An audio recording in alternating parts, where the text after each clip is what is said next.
Sounds like Twin Peaks. After Eyes of the Cat, Moebius and Jodorowsky started a project that would make Dune look like a backup story in an Archie comic. It was the Incal. This violent, high-tech future religious detective story is full of exotic anamorphic characters, imaginative settings, and a wildly original story. The Incal is so deep, it's huge. Jean, were you happy with the Incal?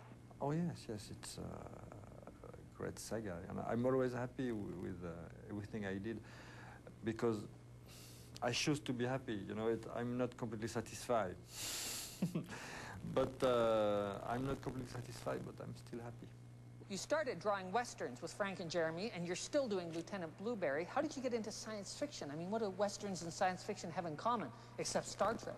Again, I follow my pleasure. When I was a teenager, I was a great fan of Western. It was, for me, the ultimate dream. And I discovered science fiction a little bit later, when I was 16, 17. And in that time in Europe, it was a style of literature very hidden, you know, not very popular. But it was new, they had new ideas, and it was a new vision of mankind, of destiny of race. I remember it's my father who showed me science fiction. And once, I remember he called me and he said, "Did you know do you know what's happening?" And I said, "No, the Russian, they send a man into the stars. It's incredible." It was Gagarin. And he told me, "We are now into science fiction." Moebius views all people as equal, all people as valuable. Maybe that's why his comics, unlike the superheroes, are popular with women. Nancy, give me a line to San Francisco. Trina Robbins, it's Commander Rick. You called Will Eisner the great communicator. What about Moebius? If Eisner is the great communicator, Moebius is the saint. You know? I mean, of course he's wonderful. You're asking me about people who are so obviously wonderful that there really isn't anything I can say about them except they're wonderful. I mean, this man, you know, this man someday is simply going to levitate and, you know, and we'll lose him. But Trina, both Eisner and Moebius have very small audiences. Well, of course their audiences are small. They don't draw up overly muscled guys with tiny little pinheads beating each other up, you know. They're for intelligent people. Yeah. Possibly their audiences are small because there is a very small group of intelligent people in this world. Certainly in the United States of America. In a way, you come to see me and you see me as a comic artist, but I see me as somebody with a lot of things to do, to think, and like you. I'm a normal human being. And my work, my profession is, okay, it's big, but it's not all my life. And yet, your work has had a profound effect amongst your readers and your peers. Other comic creators have told me that your work has transformed them. I'm interested in transformation and growing up. So it's normal if if they are transformed by, if some people are transformed by my works. It's a little bit the purpose of my energy, transformation. Thanks, Sean. Transformation, change, growth, science fiction. If Moebius is a key figure in transforming comics into an art form, then Judith Merril was pivotal in pushing science fiction to mature. Judith started out writing pulp fiction. I read science fiction. I liked it very much. I did not think I was competent to write it. I had learned to write pulp stories, mystery and Western and sports. But those were mechanical things. They had standard formulas, they had plots. Once you learned to do one, you could do a million. It was simple, but science fiction, fortunately, was not like that. You had to be working all the time. Judith hung out with the Futurians, a group of New York science fiction fans who wanted to become writers, and a surprising number of them did. Isaac Asimov, James Blish, Cyril Kornbluth, Donald Wollheim, Frederick Pohl. And although Judith didn't feel qualified to write SF, a lot of the writers, including Theodore Sturgeon, kept urging her to try. There's a story I've told quite often, which I'll try to do quickly. I like telling it slowly.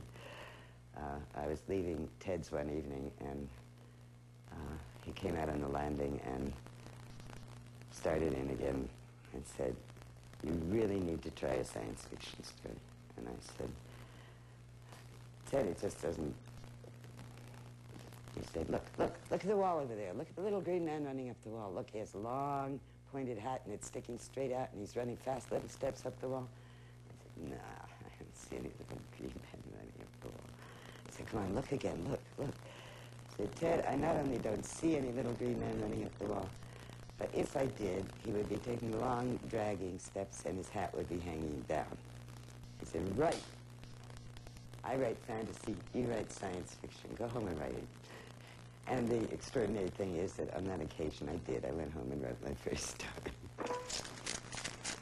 Possibly the single most important thing Judy Merril did is represent the voice of the wider world within the science fiction's fairly incestuous community in the 1950s. There was a major split in that period between the science fiction writers who took the view that it was just fine to write badly. All they were doing was writing a fiction of ideas, that they were writing for each other, that there was a kind of us against the world insularity that was operating as probably the larger voice in science fiction at that time.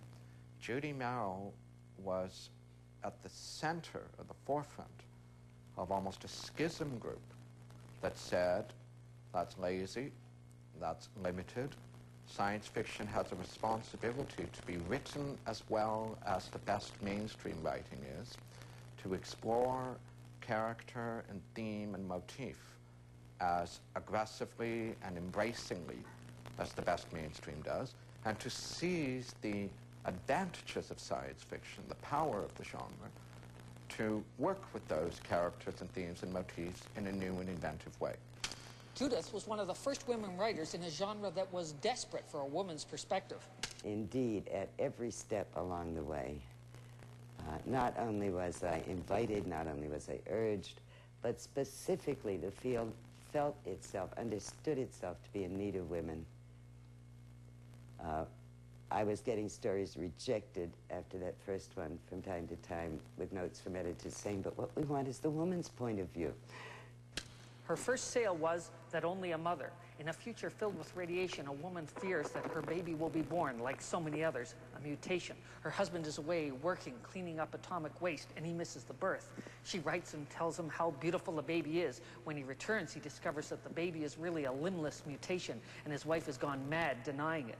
Judith was writing powerful, moving stories, and yet she's best remembered as a writer for two rather uninspired novels, Gunner Cade and Outpost Mars, which she banged off with C.M. Kornbluth.